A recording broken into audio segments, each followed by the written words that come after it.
before I begin, I'm going to be passing out a handout to as many of you as I can.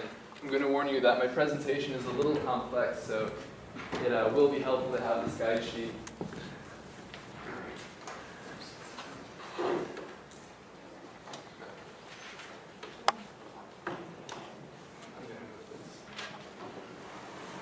Also, due to technological issues, I don't have a pointer, so I may be moving around a bit.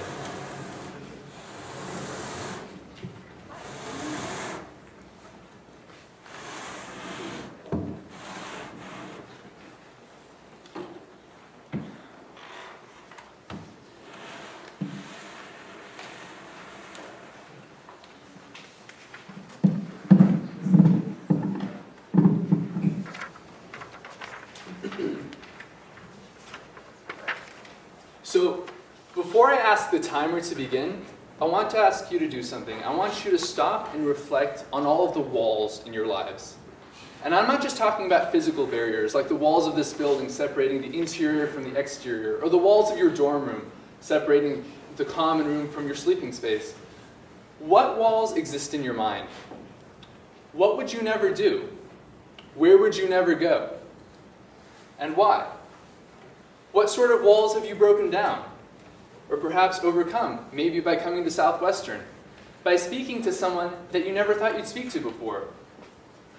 What walls have you created, perhaps by burning a bridge? So whether or not it's an internal prejudice, or distance, or a national border, walls and borders represent imagined communities. And as walls are to a people and borders are to a nation, they demarcate more than a separation of space, but a separation of identity. So when we get to the concept of open borders, we see that a world without walls and without borders necessitates similar identities, and that is a truly remarkable achievement in any day or age. So without further ado, the timer may now begin. My presentation is A Europe Without Walls, Understanding the Danish Challenge to the Schengen Agreement. So my name is Colin Baer. Throughout my time at Southwestern, I've been shuttling back and forth between Germany and the United States quite a bit. And most recently, I found myself in Berlin. And in Berlin, there's a place called East Side Gallery. It's the last remaining part of the Berlin Wall, spanning 1.3 kilometers. And this once deadly border has been turned into a work of art. And one of the murals on there says, "Es gilt, viele Mauern abzubauen," which means there are still many walls to tear down.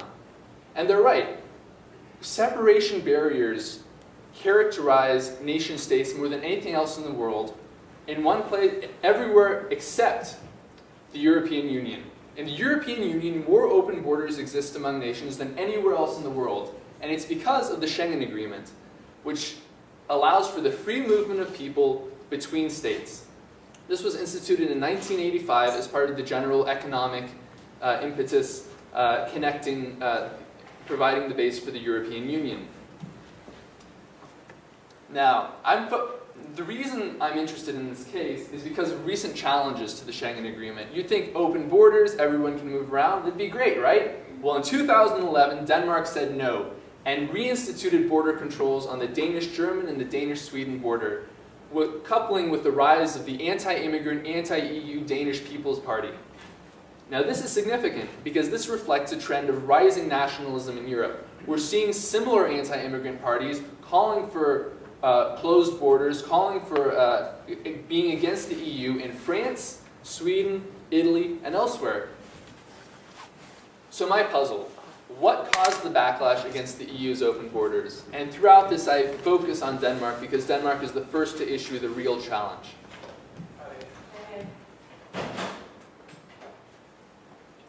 So my thesis is complex, and that's why I have a handout to help you along. But overall, I state that the backlash against open borders can be traced back to the legacies of the Schengen Agreement itself.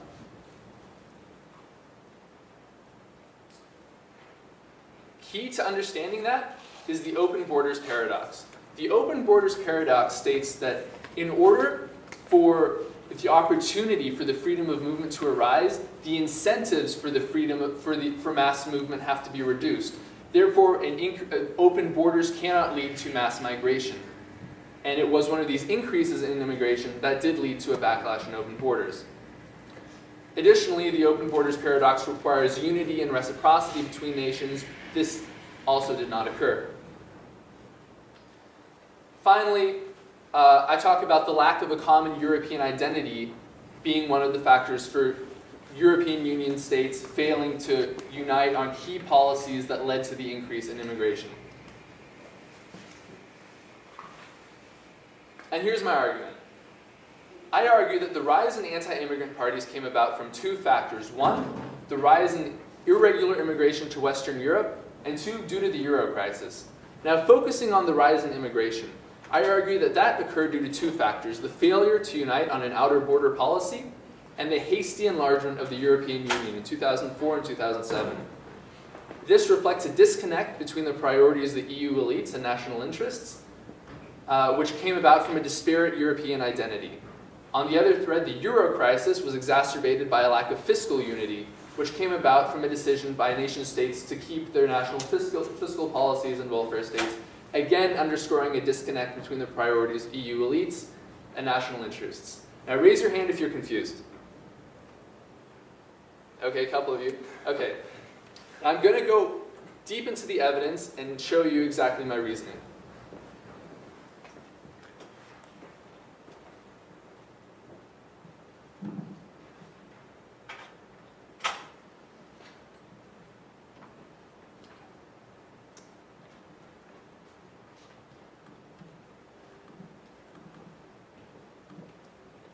So, and I'm going to begin.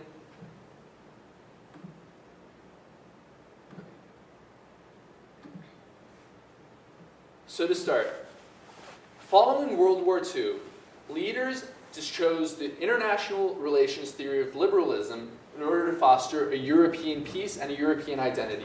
The logic was as follows. Elimination of borders and trade barriers would lead to a single European market. This would foster increased economic and social interactions, spawn European-wide organizations, and create a common European identity. Everyone would be so interconnected that people would be less likely to go to war. Now, while that has occurred, it has also led to two key legacies. The first was there was actually a disparity in European identity. It was in fact only the upper classes that came to identify as European, as it was these classes that joined these transnational organizations. And so statistics reveal that only 12.7% of EU citizens identify as European, and in Denmark, the number is only 1.2%. The other legacy was the losers among lower class from economic integration. Now, as the United States became as Europe became a more efficient economic model, protectionism was reduced, and national champions were eliminated. And so this fostered greater unemployment among the lower skilled and the lower classes. And as a result, member states decided to keep their fiscal policies and welfare states. Now this resulted in a disconnect between what would be best for the European Union and what would be best for the individual nations. And we've seen that this has had a reduced ability of the European Union to solve the Euro crisis, with a disproportionate amount of debt among countries and a lack of fiscal unity leading to problems with austerity measures. Now, I argue that this has been one of the reasons for the rise in anti-immigration parties. More importantly, however, has been the rise in non-Western European immigration. And this has come about by the failure to secure the outer border and the 2004 and 2007 enlargements with poorer Eastern European nations. Now, this first reason is very important. If you abolish internal borders, it cannot come at the expense of outer border security. And the European Union states this on its website. However, since this has happened, we've seen a lack of solidarity and a lack of burden sharing among member states in policing the outer border. And this has again been because of disunity between nation states. Border management relies on 27 different national policies regarding outer immigration and intelligence. And this has led to different nation states having different refugee policies. And it's good for the refugees because they know that once they get approval from one nation state, one member state, then they're able to go to any other member state. Additionally, the Arab Spring and other Middle East crises has exacerbated this problem, leading to an unprecedented amount of illegal immigrants and asylum seekers.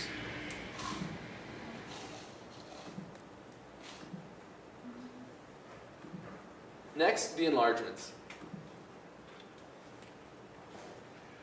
With the fall of the Iron Curtain, Eastern expansion was seen as a political imperative of the EU, for EU officials following the fall of the Iron Curtain, to take those nations that had just been released from their Stalinist regimes and incorporate them into a greater Europe. While this was the incentive for EU elites, polls suggest that citizens were not necessarily on board with this. Only 41% of people in the original EU 15 supported further enlargement.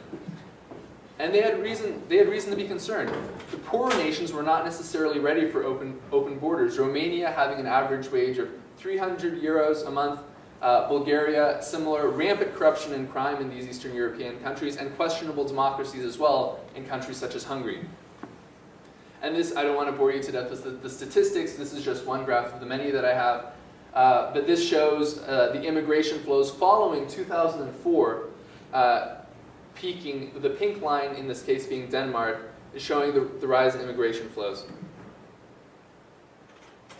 So as I argue, this led to a rise in non-Western European immigration. And since 2001, migration has added 0.5% a year to Europe's workforce, outstripping flows even to America. Okay, now I'm going to focus on Denmark as my case study.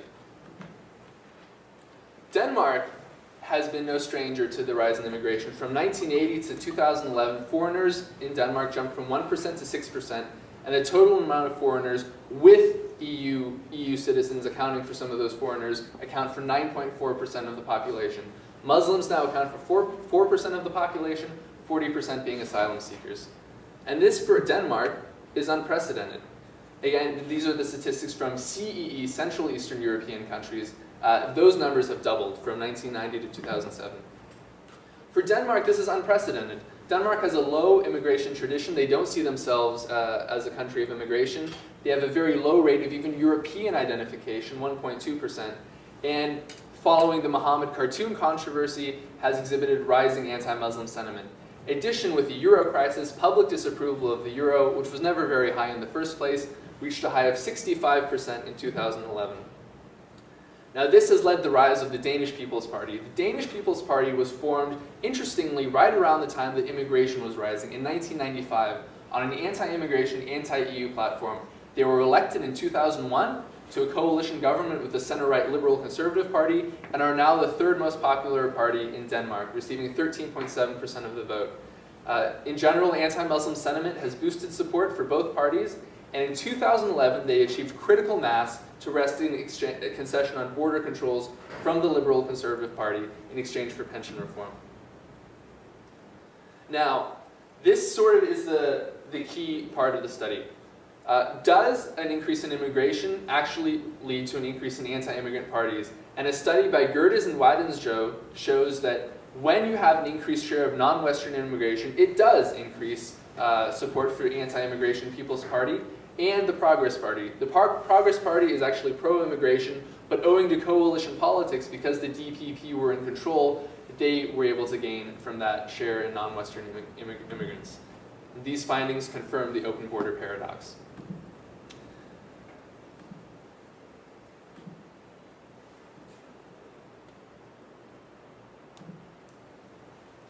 So in conclusion, the disunity fomented by the legacies of the Schengen Agreement contributed to the backlash against it through a rise in irregular immigration and the ineffectiveness to combat the euro crisis. However, there still is hope. Wherever there is a wall, there is a door, and it's worth noting that these border controls were only in place for 4 months following the election of new parties to the Danish political system. Thank you very much.